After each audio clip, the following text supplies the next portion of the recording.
¿Qué tal? Buenas noches, señoras y señores. Hoy vamos a hablar de La Manga, porque esta zona de la región siempre ha sido noticia, siempre se le ha considerado y se le sigue considerando uno de los principales atractivos turísticos de la región de Murcia, pero ahora, si cabe, es más noticia todavía por varios factores. Por una parte, por la situación, el estado del Mar Menor; por otra parte, La Manga de vez en cuando salta a la palestra por las proyecciones que hacen algunos colectivos ecologistas que auguran que, como consecuencia del cambio climático y la subida del nivel del mar, parte de La Manga, o La Manga entera, algunos dicen, podría desaparecer. En fin, de vez en cuando se habla de este asunto, pero no es tan frecuente recurrir o hablar de la historia de La Manga, de cómo nació todo esto, por qué nació todo esto, cómo ha evolucionado y qué percepción tenemos ahora con el paso del tiempo y con la perspectiva del tiempo.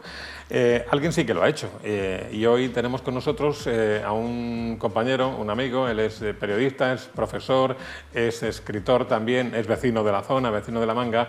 Es José Luis Domínguez. José Luis, buenas noches. Buenas noches, Pepe. Te iba a preguntar, ¿por qué escribes sobre La Manga, aparte de porque te apetece, porque eres vecino y porque te da la gana, hablando así, sí, coloquialmente? Básicamente es por eso. Básicamente por eso. Pero ¿por qué te decides un día, tienes ya 3 libros publicados sobre La Manga, ¿por qué te decides escribir sobre La Manga? Fundamentalmente porque es que no hay mucha historiografía sobre la historia de La Manga, hay poco trabajado. Se centró mucho, hay trabajos de investigación sobre los famosos submarinos de la Guerra Mundial, sobre el Faro, las defensas, las vigías, pero sobre la vida, sobre el ambiente que había en Cabo de Palos y luego el crecimiento posterior de La Manga, prácticamente no había escrito nadie.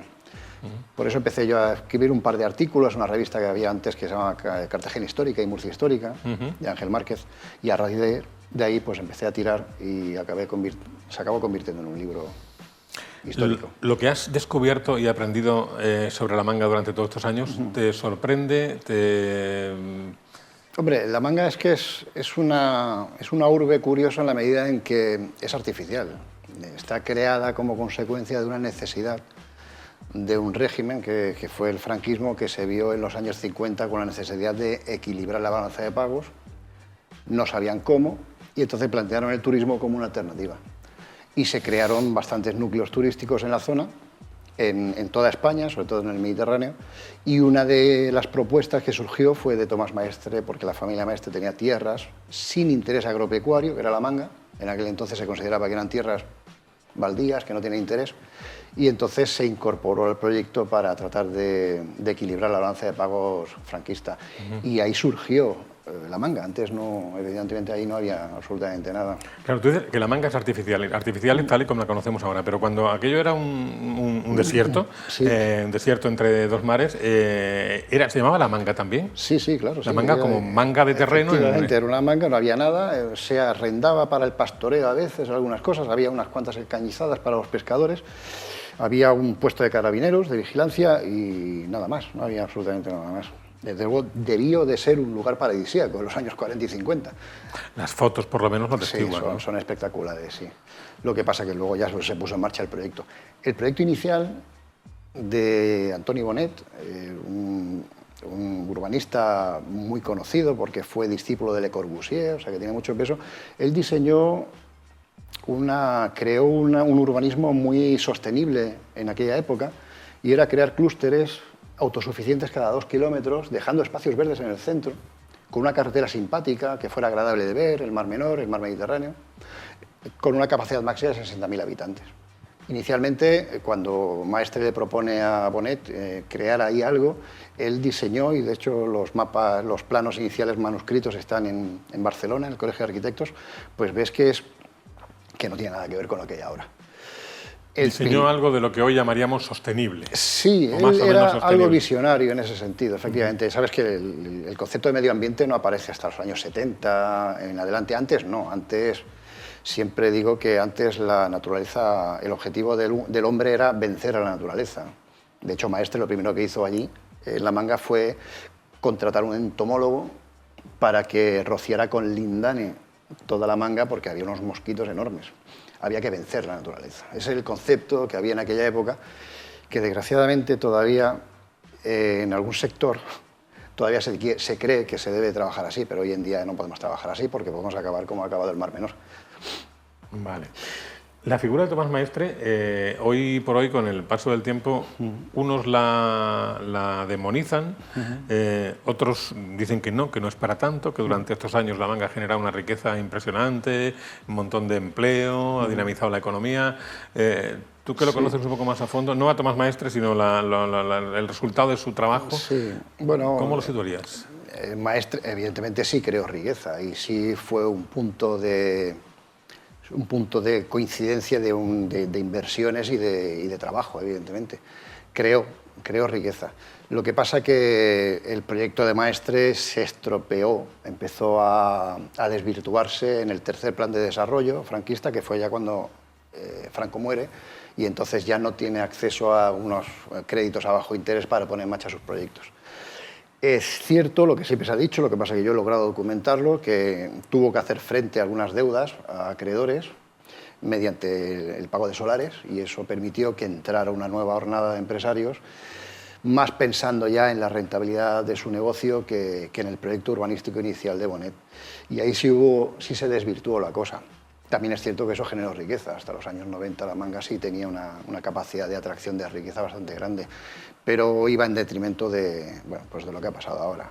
No se cuidó el urbanismo, no se cuidó el paisaje, no se ha cuidado nada. Has mencionado al arquitecto Antonio Bonet. Yo creo haber leído algún artículo tuyo en el que mencionas a su hija. Sí, Victoria. Eso es, y que la hija dice que en la etapa posterior de la vida de su padre llegó a decir en un momento que algo así como que esto no es lo que yo había dibujado y esto no es lo que yo había diseñado. Me arrepiento, no sé si digo. Sí, Victoria me la traje el año pasado a dar una charla y fue un acto bastante emotivo. Le dimos una placa en agradecimiento a la labor que había hecho su padre por el diseño de la manga.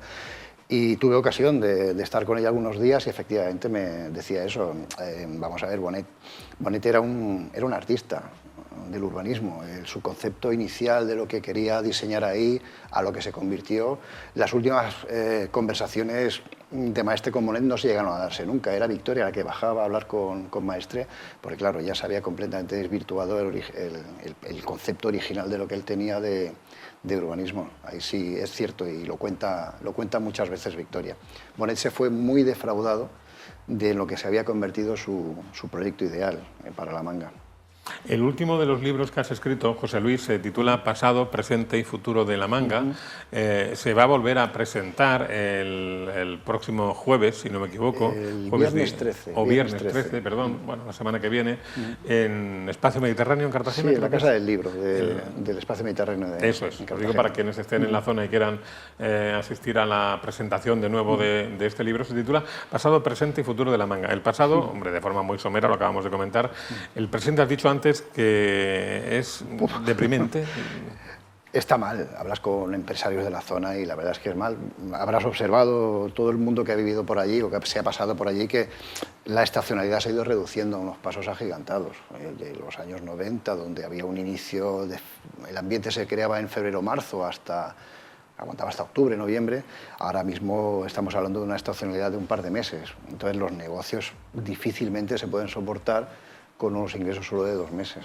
Fíjate que yo recuerdo, a lo largo de la estacionalidad, yo recuerdo en aquellas tertulias, yo trabajaba entonces en la cadena SER, donde tú sigues siendo contertulio todavía, y en aquella época, en aquellas tertulias donde hablábamos de turismo y de futuro, participaba, pues no me acuerdo, Francisco Morales, Manuel Pérez de Lema, en fin, y decían, entre otras cosas, porque tenemos que romper, hablo de los principios de los 90, hablo de año 90, 91, tenemos que romper la estacionalidad turística, tenemos que crear recursos y atractivos para que los turistas vengan pues no se ha conseguido. En invierno. Y se ha conseguido lo contrario, ¿eh? Sí, no se ha conseguido. No era por falta de interés, que interés tenía todo el mundo, pero el caso es que se ha conseguido lo contrario. Es curioso, sí, no se ha conseguido romper la estacionalidad y es un sitio ideal. Aparentemente el clima es perfecto, el Mar Menor te ofrecía unas características muy buenas y estoy hablando en pasado, ofrecía ya. Yo no sé las características que tendrá ahora para poder atraer un turismo más o menos interesante para la zona y la cosa está bastante difícil. Yo soy pesimista, siempre lo planteo así, porque aprecio, en la medida en que me gusta la historia, aprecio las tendencias, y la tendencia no es muy buena. Sí quiero pensar que cabe la posibilidad de que en algún momento alguien pueda plantear un renacimiento, un renacer del producto. Sabes que muchos productos en un mercado en un momento tienen un declive y se diseña de alguna forma y son capaces de plantear un nuevo renacimiento del producto. Los coches continuamente, cada 5 años, están renaciendo y la marca sigue manteniéndose. Me gustaría pensar que en algún momento alguien, que yo dudo mucho que ahora mismo estén pensándolo, pero quizás se consiga, alguien esté planteando la posibilidad de crear una estrategia a 50 años vista. Nuestra generación ya la damos por perdida, pero a 50 años vista se pueda plantear un renacimiento de todo ese complejo urbanístico que hay allí, que está ya muy agotado. Y ahora te voy a plantear una pregunta muy original que seguramente no te la ha planteado nadie nunca. Bueno. Quizá ese renacimiento de La Manga podría venir determinado por la abertura por la zona norte, o sería... No lo sé. No lo sé, porque sabes que la zona norte es un espacio natural protegido. Por eso. Sí. Hay amagos de abrirla a través de un paseo ornitológico. La apertura de un pequeño paseo, eso va a implicar que tarde o temprano la cosa se vaya ensanchando y se vaya... Al final pasen coches. Efectivamente. La estrategia es, bueno, vamos a empezar poco a poco. Algo parecido, yo le estoy temiendo mucho a Calblanque. Calblanque es una reserva natural todavía que se puede considerar que es virgen, pero miedo me da que entren autobuses, se empieza a asfaltar, se empiece chiringuito, ¿sabes? Y empiece la estrategia de poco a poco ir humanizando ese entorno que no debería humanizarse. La zona norte de La Manga pues tiene esa peculiaridad, que es un espacio natural protegido. Bueno, creo que Luengo propuso un túnel también para la zona del Estacio, o sea que hay gente que está pensando, no sé si bien o mal, si acertadamente o no, pero están planteando algo que hacer por ahí arriba. El futuro de La Manga vendrá determinado también en gran medida por la evolución del Mar Menor. Ya sé que José Luis me decía al principio de la entrevista, yo no soy biólogo, no soy oceanógrafo, no soy especialista en el Mar Menor, pero bueno, es vecino del Mar Menor y alguna opinión tendrá, y tampoco lo ves claro el futuro del Mar Menor, José Luis. Yo vivo a 100 metros de la playa del Mar Menor y yo hace 10 años que no me baño, porque me da picores, no estoy a gusto. Vuelvo a decir, no soy científico, no tengo ni idea, pero sí veo que hay un proceso de degradación del ecosistema. El gran problema es lo que yo me temo, y es que si hay una degradación como consecuencia de una actividad que en un momento determinado ha generado eso, pues habrá que pedir responsabilidades a esas personas que han generado esa degradación. Pero como tenemos esos antecedentes, por ejemplo, en Portmán, donde quien se cargó Portmán se ha alargado y no se ha hecho responsable de nada, pues yo temo que no haya ningún recurso planteado para poder recuperarlo. Lo temo a nivel personal, no sé si estaré equivocado. Yo dudo mucho que eso se recupere ya y que vuelva a ser algo como lo ha sido, con sus caballitos de mar y sus conchas, que eso era espectacular en su época. Yo, sin embargo, aunque yo no estoy aquí ni para apoyar, ni para defender, ni para criticar la respuesta de los invitados, yo quiero creer, por ejemplo, más... El otro día estaba con nosotros el decano del Colegio de Biólogos, un hombre muy crítico con todo lo que está pasando en el Mar Menor, y él finalmente, al final de la entrevista, decía que él sí quiere creer en la capacidad que tiene de regeneración el Mar Menor, siempre y cuando dejen actuar a la ciencia, a los técnicos, a los que saben, y los gobiernos de turno no metan sus sucias manos en este negocio. ¿Sabes? Es cierto todo eso, pero claro, es que hay que tener en cuenta también la presión humana. La presión humana es bestial, es alucinante, no solamente en el Mar Menor. Las tablas de Daimiel están en unas condiciones muy lamentables. Doñana lo está pasando mal, el delta del Ebro, la Albufera de Valencia. Es decir, la presión humana es tan bestia que yo no creo que haya recursos suficientes para poder recuperar esa zona, pero bueno. El río Segura, por ejemplo, también tuvo su momento malo hace unos años y parece que logró recuperarse. Ojalá estéis vosotros en lo cierto y esté equivocado yo. Una especie de apuesta. Bueno, en todas formas hay iniciativas en marcha, hay movimientos sociales, Pacto por el Mar Menor, SOS Mar Menor, hay otra iniciativa que ha surgido hace poco que están trabajando para el 18 de julio, hacer un abrazo al Mar Menor, que es un gesto simbólico, que ya sabemos que no soluciona nada, nadie está engañando a nadie en este caso, pero que, bueno, yo creo que conviene, no lo sé si tú lo secundas o no, conviene un poco apoyarles, ¿no? Sí, hombre, la sensibilidad social, el efecto mediático, la capacidad que pueda interpretar el político de que hay una población que está realmente indignada, pues eso puede hacer que el político de turno tome decisiones acertadas. Desde luego, si se le deja hacer y no se le está encima recordándole las tropelías que está cometiendo, pues será peor, evidentemente, no hará nada. Esa presencia constante de la protesta a mí me parece acertada, en la medida en que bueno, eso hace que el que está arriba pues está planteando siempre la posibilidad de decir, bueno, ¿y qué hacemos con esta gente? Porque es que están bastante enfadados. Y la gente de toda la cuenca del Mar Menor, bueno, si vas a los Urrutias, los Nietos, la situación es de un enfado profundo a todos los niveles. ¿Te preocupa o qué credibilidad le das a los informes que emite periódicamente Greenpeace sobre el cambio climático y la elevación del nivel del mar que podría acabar cubriendo la Manga? Yo sí le doy credibilidad. De hecho, hay países donde ya están estableciendo estrategias a largo plazo para tratar de evitar esas inundaciones. Cuando hay países que ya lo están planteando, me imagino que ya se estará teniendo en cuenta. Claro, el Mar Menor, esto es la situación en la que se encuentra el Mar Menor ahora, ya se sabía en los 80. Yo recuerdo haber entrevistado en Diario 16 a Miguel Ángel Esteve, Paco Morata, y lo estaban advirtiendo. Siempre ha habido gente advirtiendo desde hace ya 30 años. No se ha hecho caso y ha llegado a esto. No quiero pensar que pueda pasar lo mismo con el tema de la elevación del nivel del mar, que se está advirtiendo y que dentro de 50 años empecemos todos a llorar porque no se ha hecho nada al respecto. Me mira que me sorprende que estamos hablando de esto ya desde hace algunos años, en estos últimos años me refiero, y en la misma Ribera del Mar Menor hace 4 días se han aprobado, 4 días en sentido metafórico, se han aprobado licencias para la construcción de grandes edificios y le han dado el permiso los mismos partidos políticos que gobiernan en España y en la región de Murcia, los mismos que ahora se están rasgando las vestiduras, que dicen que vamos a hacer todo por el Mar Menor, y uno no da crédito a lo que está pasando. Es que cuando te pones a decir, pero bueno, ¿y por qué sucede esto? Es que todo el aparataje normativo, legislativo, ha sido diseñado por aquellos que plantean esas construcciones. Entonces, claro, quien ha planteado esas construcciones sabe lo que está haciendo porque es todo legal. El gran problema es que hay una legalidad que le ampara. Quizá habría que parar o llegar a plantear la situación de que eso no tiene por qué ser legal. Pero es que luego hay mucha picaresca.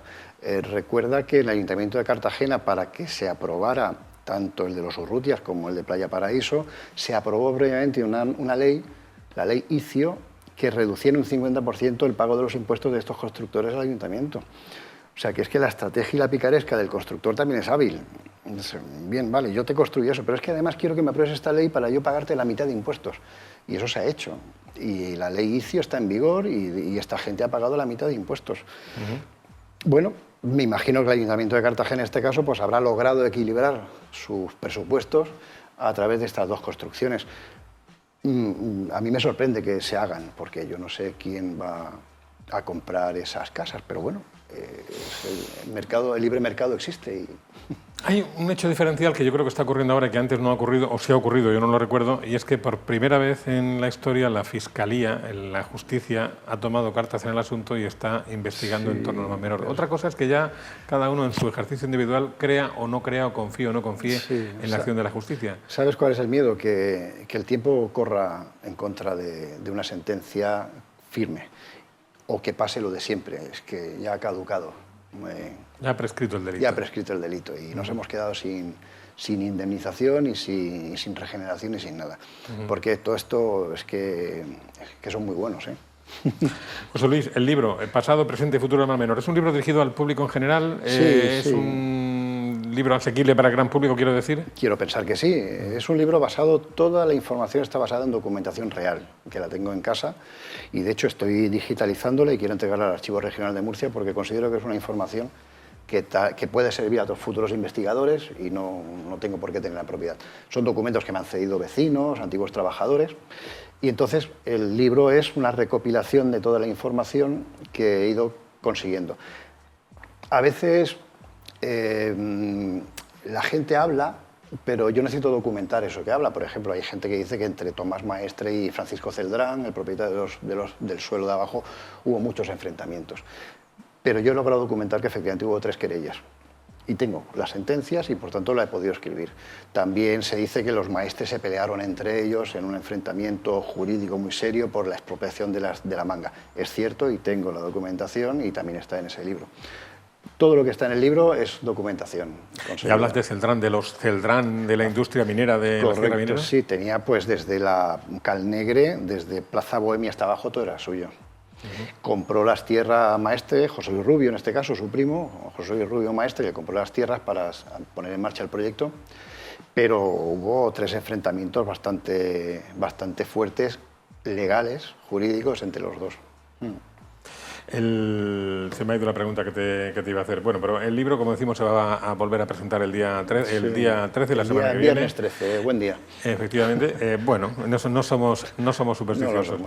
Y cabe confiar, aunque José Luis sea un poco escéptico, cabe confiar todavía en que La Manga, en la tercera parte del título, pasado, presente y futuro, a darle un voto de confianza. tenga un hueco. Sí. Pues, porque otra cosa, era eso que te iba a preguntar, que hoy La Manga generalmente la conoce todo el mundo como por el nombre de las urbanizaciones. Pues yo voy a Eurobosa. Sí. Ah, no, hemos quedado en la Martinique. No, yo es que me quedo en Portobello, ¿entiendes? Sí. Pero La Manga antes no era ni Eurobosa, ni la Martinique, ni Portobello, eran polígonos. Eran polígonos. De la A a la Z. Estaban nombrados por polígonos. Tengo el mapa, tengo un mapa enorme de 2,5 metros, donde Maestre dividió en polígonos de la A a la Z, desde la zona norte, desde Veneciola hasta abajo. Lo más parecido actualmente a lo que era La Manga en sus orígenes es lo que hay al principio, lo de las dunas, entiendo, y lo que hay al final del todo. No he dicho que sea como yo digo, lo más parecido. Lo más parecido, hombre, ten en cuenta, por ejemplo, el vivero se colmató, allí había una bahía, entonces la entrada de La Manga tampoco era lo que había antes. De hecho, ahí iba Veneciola. Yo tengo unos mapas de la urbanización de Veneciola, iba a ir antes en la zona del vivero. El vivero era el lugar de desove de La Dorada, del Mújol, y la colmató completamente Tomás Maestre. O sea que tampoco. Las amoladeras sí. He dicho las dunas, es las amoladeras. Vale. Las amoladeras sí, pero porque sabes que hay un poblado neolítico y entonces es un poblado protegido, no hay dinero para sacarlo adelante, entonces lo tienen parcelado y no se puede construir allí. Y se ha salvado porque hay un poblado neolítico, si no se hubiera construido, pero vamos... Ahí donde podemos tener una fotografía real lo más aproximada posible a cómo era, ¿no? Efectivamente. Y al final de todo, pues un poquito, pero tampoco... Al final, la zona ya limítrofe con San Pedro, porque ni siquiera... Es que todo ha quedado muy desvirtuado. Ha habido mucho terreno colmatado, todo Puerto Menor y Puerto Mayor es terreno ganado al mar. O sea que realmente no se parece en el diseño. Si hay unas fotos de Ruiz de Alda, unas fotografías aéreas de los años 30, 40, comparadas y ves efectivamente que ha habido una desvirtuación de la propia orografía de La Manga. Bueno, pues ahora que La Manga y todo el Mar Menor vuelva a estar en boga, ese libro, Pasado, Presente y Futuro del Mar Menor, del que es autor José Luis Domínguez, es una magnífica oportunidad para conocer qué es lo que hubo antes de lo que está pasando ahora. José Luis, muchas gracias por venir exprofeso hoy de La Manga a contarnos estas historias. Muchas gracias por invitarme. Y así nos sirve un poco de incentivo para leer el libro. Perfecto. Muy amable, muchas gracias. A toda la versión. A ustedes también, gracias por estar ahí. Nos encontramos el próximo día aquí en Sin Ruido de Fondo. Buenas noches.